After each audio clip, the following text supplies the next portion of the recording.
Hello and welcome to the Daily Mill for Thursday the 2nd of June 2022. In today's Millwall news, the club have put out this statement. They've been speaking to news at den.co.uk and it's about Lewisham Council and how they're not happy with them. So let's have a read of this. Frustrated Millwall want meeting with Lewisham Council Mayor. Den lease negotiations drag on. Millwall have demanded a meeting with Lewisham Council's lease negotiations over the Den drag on and prevent the club moving to the next phase of their regeneration plans. It is more than 3 years since an agreement was reached with the council that saw Millwall stay at their home after fears the club will be forced out by Lewisham's plans to compulsory purchase land around the Den. And in January of this year, the initial planning application for the new Bermondsey redevelopment was approved. Millwall told Southwark News at the time that they hope Lewisham Council can now hasten the finalisation of the lease for the land around the Den so that Millwall can be at the heart of these endeavours as promised. As well as their plans to redevelop, then Millwall are set to submit a planning application this month for a new training ground in Sevenoaks. Lions Chief Executive Steve Kavanagh has been much more satisfied with how Sevenoaks Council have worked for the club. I've demanded a meeting with the Mayor of Lewisham, Kavanagh told News at Den this week. I've expressed in a couple of podcasts I did that we were very frustrated with that the lease negotiations are still ongoing nearly 3 years later. We need the lease to move to the next stage and we're extremely frustrated that the council haven't so far come forward with a deliverable plan that's commercially viable for what is required around here. And the speed with which and the way that Sevenoaks have worked with us flies in the face of what's been going on in Lewisham. But hopefully we can get that logjam resolved soon and allow that aspect to move forward as well.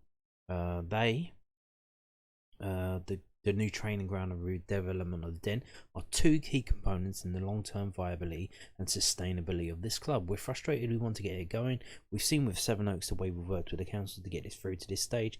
To be ready to go to a planning application shows how eager we are to develop the club and the assets. We want to do that around the Den as well. We're very frustrated it's taking this long.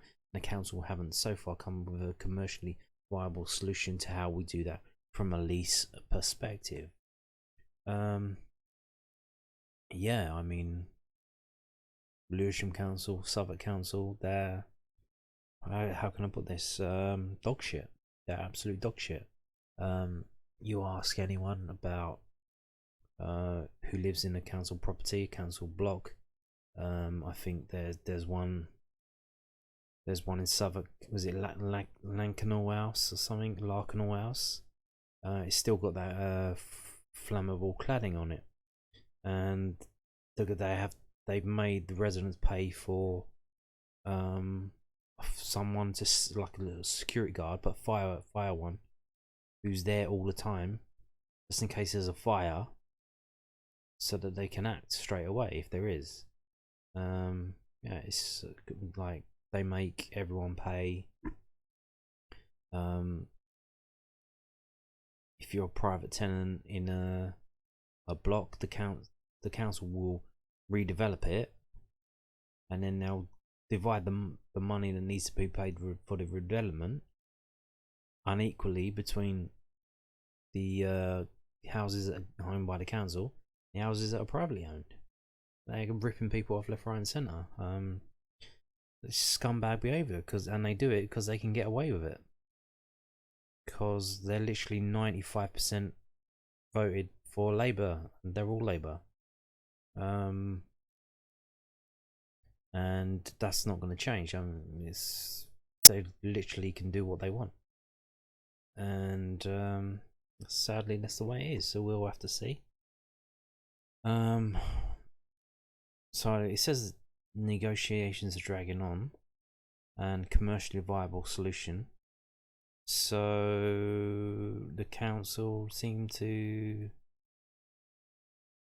don't know what they're doing. I think they got their fingers burnt with the campaign to stop them from doing the funny business that they were doing against Millwall. So they got blocked on that, and now they just, it seems like they're trying to, they're kind of pissed off that they got caught with doing that, and now they're just being plain silly buggers. So we have to see how that goes. Maybe you have to get the lawyers out. Maybe, I don't know. But there you go. Lewisham Council. Absolute scumbags, of course. Why would they not be? Moving on to this. This is from newszealand.co.uk as well. Mill boss Gary Rowett on discipline after the Lions made it 2 consecutive seasons with no straight red cards. Gary Rowett admitted it was as much luck as judgment that Mill didn't receive a red card in the last season's championship. The Lions were one of 3 teams along with Barnsley and Huddersfield Town that managed to keep 11 players on the pitch for all 46 league games. Remarkably, it was the 2nd consecutive season in which Millwall didn't receive a straight red card, matching Swansea City and Reading in 2020-21. The Lions' last player to be sent off in the league was Murray Wallace for 2 bookings in a 2-1 defeat to Coventry City at the Den in January 2021. The last Millwall player to receive a straight red card in the championship fixture, Sean Williams, in a 0-0 draw at Stoke City in January 2020. That was one of 2 straight dismissals that campaign after Jed Wallace was sent off against Sheffield Wednesday. The Lions were 7th in the 21-22 fair play table. Reading were top, and Steve Morrison's Cardiff City were officially the dirtiest team in the league last season as they finished bottom of the pile. Rowett was asked if there was a strict approach to discipline in the last campaign. It's not something we mentioned, Rowett said. The way we tend to play at home, the players have been disciplined enough, but they have maintained their competitive nature, certainly in their home games in front of the crowd when it's really competitive. We're a pretty honest team, and we were fortunate this season to do that. I think there's also a bit of luck as well as judgment, because you know what it's like. I saw the Everton game against Brentford where the defender Jared Braithwaite makes just one error and he gets sent off. So it's so easily done in today's game because of the pace of it. Yeah, I don't know if you didn't know that. I told you that in a video that I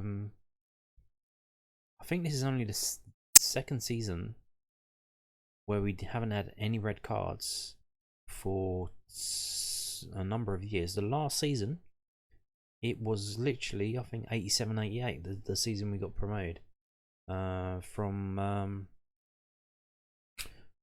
this division to the old 3rd division. So I thought there were some omens there, but it seems when we're doing well in the league, we don't get a lot of red cards, and when we were a bit shit, we do get a few red cards.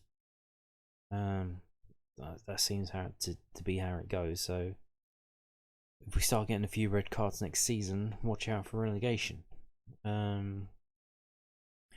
Moving on to this from bbcsport.co.uk.